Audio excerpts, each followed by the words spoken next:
Hey, Justin, EquinEdge. We're gonna hop in on Friday here. Fairgrounds race two. You got 21 minutes. So you're gonna probably get this about 10 minutes to post. I do think Bet on Bobby is good here. I think the three has a shot. Pops, Peppy, Stepper. You know, you're not going to get a lot of value probably in the exacta, but it's not too terrible at the moment. You're getting 6 and 7 to 1, so the five is taking money. I do like the exacta there. So just something early. We're going to look at the last four races. So yesterday on Thursday we covered the early. It was all chalk. People hit 3 in a row, 2 in a row, pick four, pick five. It didn't pay anything, but you did get a little bit of at least value. It looked very chalky. Our play at the end didn't win, but 18-1 did. So, I don't love the card today, to be honest. It's okay. But I'll give you my thoughts. I think that Jose on Tails to Tell is legit favorite in race 5, maiden claimer. He jumps aboard here for Stidham. It gets a big SOR drop. Been facing tougher, has been competitive. So I think is for sure a player here. So, I do think Pure Hickory, the second pick, has a shot. I definitely would not be singling Tails to Tell. I would have to use Pure Hickory in a vertical. I might have an exacta bet there.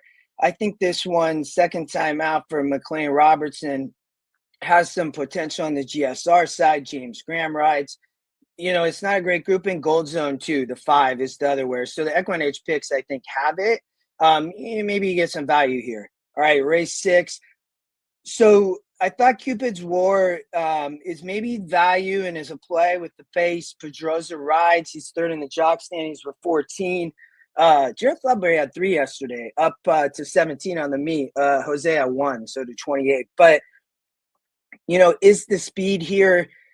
I think, it's a low level maiden, right? And, it has some decent efforts, but these are cheap, y'all. This is a cheap race. So, but Pedrosa does ride here, and has the pace. So, when you watch the race him, on the lead, the 2 is going to maybe mess with the 1 is my only concern. But the 6 source, since you asked, I think has a shot, but this source has a lot of trouble.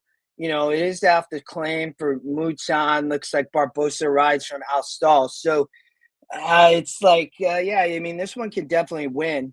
Has coming really big drops still. I mean, didn't win last out and burn money, but, didn't break. And so what's going to happen? So the 1 could be dangerous on the front end. So if I had to single in the sequence, I'm probably singling Cupid's War, I think. Let's go to race 7. And, they're on the turf. It's a good one. The turf spin does not speed favoring. I think there's a lot of speed here. You can see the win percents are open. It is a fairly wide open race. You have some morning line angles on the 6 and 9, and they're also the top picks. I actually land on the 9 as my top pick, 12% Scalico maybe. Loveberry rides. As I mentioned, he's second leading rider at the meet. He's having a great meet behind Jose. You get value on the morning line. So if you're an EE user, you can see my analysis on these. If you're not, you can click on that QR code above and you get 3 free races a day. Maybe you get Fairgrounds. So, this one in its turf debut, it hasn't been on the turf and gets back to the turf. This is for sure what he wants as a 3-year-old gelding. Tracy has Loveberry ride. It's a great spot.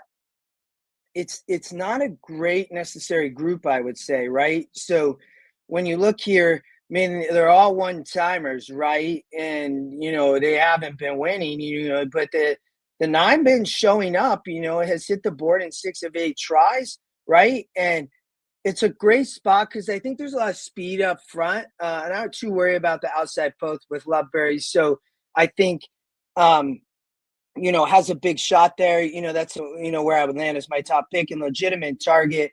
Second time Jonathan Wong is really stepping in class, has the second pick too. So, but I don't love the race, but I for sure like the 9, so I put the 9 on top. In the last, I thought here it's probably a 2-horse race. I do like the 7 Pretty Prairie as my top pick. I think this horse is working well. Deshaun Parker rides back. So I think these horses have all been facing each other. So know that in this race as we end today, and we're going to drop this shortly so you can get that play from the exact in the beginning. But, the 5 horse here has been facing against the 7 and the 4. They've all raced last out, not the 8, but the 7, the 5, and 4 all race in that race. The 4 gets into an inside post, and so does the 7, with the scratches, which I think helping. When you look here, there's horse 1 on debut, and it was DQ'd at Evangeline in a 44, and then came back and, state bred and didn't really run, as the favorite, was on the lead. Here then, in a 40, was able to run okay, ran 5th, right, didn't win, but, does come off the layup at Fairgrounds, ran well last out. I think can sit a good trip. I do think from scratch has some dangerous potential also on the front end for Cohen. So, and Jose riding the 8. So if I'd spread here, I do like the 7 on top is my top pick. But if I was using a pick 4 for cheap or something, I would play 4, 5, 7, 8 here. All right. Appreciate it. We will be back tomorrow. Stakes racing at Fairgrounds. We'll get it in early. I have lots of handicapping to do tonight, but we did a lot of it last night on the EquinEdge preview show. So Scott and I talked about all the stakes. QR code up top. Hit it. Free races. See you soon.